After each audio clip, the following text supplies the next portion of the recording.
Praise Lord. യിരെമ്യാ പ്രവാചകൻ്റെ പുസ്തകം 16-ാം അധ്യായം അതിൻ്റെ 1 മുതൽ 21 വരെയുള്ളത് വേദവാക്യങ്ങൾ. യഹോവയുടെ അരുളപ്പാട് എനിക്കുണ്ടായതെന്നാൽ, ഈ സ്ഥലത്ത് നീ ഭാര്യയെ പരിഗ്രഹിക്കരുത്, നിനക്ക് പുത്രന്മാരും പുത്രിമാരും ഉണ്ടാകുകയും വരുത്. ഈ സ്ഥലത്ത് ജനിക്കുന്ന പുത്രന്മാരെയും പുത്രിമാരെയും കുറിച്ചും ഈ ദേശത്ത് അവരെ പ്രസവിക്കുന്ന അമ്മമാരെക്കുറിച്ചും അവരെ ജനിപ്പിക്കുന്ന അപ്പന്മാരെക്കുറിച്ചും യഹോവ ഇപ്രകാരം അരുളി ചെയ്യുന്നു: അവർ കൊടിയ വ്യാധികളാൽ മരിക്കും. ആരും അവരെക്കുറിച്ച് വിലാപം കഴിക്കുകയോ അവരെ കുഴിച്ചിടുകയോ ചെയ്യാതെ അവർ നിലത്തിന് വളമായി കിടക്കും. വാളാലും ക്ഷാമത്താലും അവർ മുടിഞ്ഞു പോകും. അവരുടെ ശവങ്ങൾ ആകാശത്തിലെ പക്ഷികൾക്കും കാട്ടിലെ മൃഗങ്ങൾക്കും ഇരയായിത്തീരും. യഹോവ ഇപ്രകാരം അരുളി ചെയ്യുന്നു: നീ ദുഃഖഭവനത്തിൽ ചെല്ലരുത്, വിലപിപ്പാൻ പോകരുത്, അവരോട് സഹതാപം കാണിക്കുകയും വരുത്. ഞാൻ എൻ്റെ സമാധാന നിയമനവും ദയയും കരുണയും ജനത്തിൽ നിന്ന് നീക്കിക്കളഞ്ഞു എന്ന് യഹോവയുടെ അരുളപ്പാട്. വലിയവരും ചെറിയവരും ഈ ദേശത്ത് മരിക്കും. ആരും അവരെ കുഴിച്ചിടുകയില്ല, അവരെക്കുറിച്ച് വിലാപം കഴിക്കുകയില്ല, അവരുടെ നിമിത്തം മുറിവേൽക്കുകയില്ല, മുൻകഷണ്ടി ഉണ്ടാകുകയുമില്ല. മരിച്ചവനെക്കുറിച്ച് അവരെ ആശ്വസിപ്പിക്കേണ്ടതിന് ആരും വിലാപത്തിങ്കൽ അവർക്ക് അപ്പം നുറുക്കി കൊടുക്കുകയില്ല. അപ്പനെ ചൊല്ലിയോ അമ്മയെ ചൊല്ലിയോ ആരും അവർക്ക് ആശ്വാസത്തിൻ്റെ പാനപാത്രം കുടിപ്പാൻ കൊടുക്കുകയുമില്ല.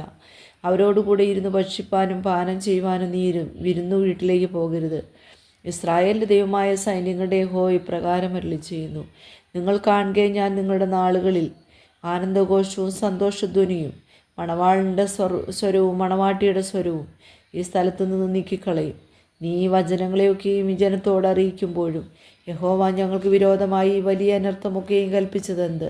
ഞങ്ങളുടെ അകൃത്യം എന്ത്? ഞങ്ങളുടെ ദൈവമായ യഹോവയോട് ഞങ്ങൾ ചെയ്ത പാപം എന്ത് എന്ന് അവർ നിന്നോട് ചോദിക്കുമ്പോഴും നീ അവരോട് പറയേണ്ടത് എന്തെന്നാൽ, നിങ്ങളുടെ പിതാക്കന്മാർ എന്നെ ത്യജിച്ച് അന്യദേവന്മാരോട് ചേർന്ന് അവരെ സേവിച്ച് നമസ്കരിക്കുകയും എന്നെ ഉപേക്ഷിച്ച് എൻ്റെ ന്യായപ്രമാണം അനുസരിച്ച് നടക്കാതിരിക്കുകയും ചെയ്യുകൊണ്ട് തന്നെ എന്ന് യഹോവയുടെ അരുളപ്പാട്. നിങ്ങളോ നിങ്ങളുടെ പിതാക്കന്മാരെക്കാൾ അധികം ദോഷം ചെയ്തിരിക്കുന്നു. നിങ്ങൾ ഓരോരുത്തരും എൻ്റെ വാക്ക് കേൾക്കാതെ തൻ്റെ ദുഷ്ടഹൃദയത്തിലെ ശാഠ്യമനുസരിച്ച് നടക്കുന്നു.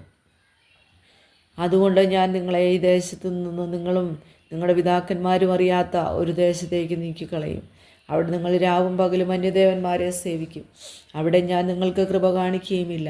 ആകയാൽ ഇസ്രായേൽ മക്കളെ മിസ്രയീം ദേശത്തു നിന്ന് കൊണ്ടുവന്ന യഹോവയാണ് എന്ന് നീ ഇനി പറയാതെ, ഇസ്രായേൽ മക്കളെ വടക്കേ ദേശത്തു നിന്നും താൻ അവരെ നീക്കിക്കളഞ്ഞിരുന്ന സകല ദേശങ്ങളിൽ നിന്നും കൊണ്ടുവന്ന യഹോവയാണ് എന്ന് പറയുന്ന കാലം വരും എന്ന യഹോവയുടെ അരുളപ്പാട്.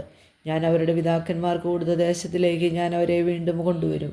ഇതാ, ഞാൻ അനേകം മീൻപിടിക്കാരെ വരുത്തും, അവർ അവരെ പിടിക്കും. അതിന് ശേഷം ഞാൻ അനേകം നായാട്ടുകാരെ വരുത്തും, അവർ അവരെ ഈ മലയിൽ നിന്നും എല്ലാ കുന്നിൽ നിന്നും പാറപ്പിളർപ്പുകളിൽ നിന്നും നായാടി പിടിക്കുമെന്ന് യഹോവയുടെ അരുളപ്പാട്.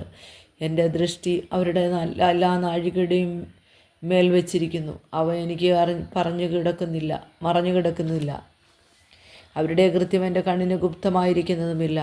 അവർ എൻ്റെ ദേശത്ത് തങ്ങളുടെ മ്ലേച്ഛ വിഗ്രഹങ്ങളാൽ മലിനമാക്കി എൻ്റെ അവകാശത്തെ തങ്ങളുടെ അറുപ്പുകളെ കൊണ്ട് നിറച്ചിരിക്കിയാൽ, ഞാൻ ഒന്നാമത് അവരുടെ അകൃത്യത്തിനും അവരുടെ പാപത്തിനും ഇരട്ടി വെച്ച് പകരം ചെയ്യും.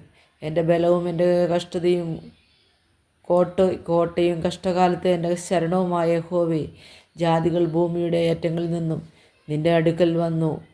ഞങ്ങളുടെ പിതാക്കന്മാർക്ക് അവകാശമായിരുന്നത് മിഥ്യാമൂർത്തികളായ വെറും പോഷ്കത്രേ, അവയിൽ പ്രയോജനമുള്ളതോ ഒന്നുമില്ല എന്ന് പറയും. തനിക്ക് ദേവന്മാരെ ഉണ്ടാക്കുവാൻ മനുഷ്യന് കഴിയുമോ? എന്നാൽ അവ ദേവന്മാരല്ല. ആകയാൽ ഞാൻ ഈ പ്രാവശ്യം അവരെ ഒന്ന് പഠിപ്പിക്കും. എൻ്റെ കൈയും എൻ്റെ ബലവും ഞാൻ അവരെ ഒന്ന് അനുഭവിപ്പിക്കും. എൻ്റെ നാമം യഹോവ എന്ന് അവർ അറിയും.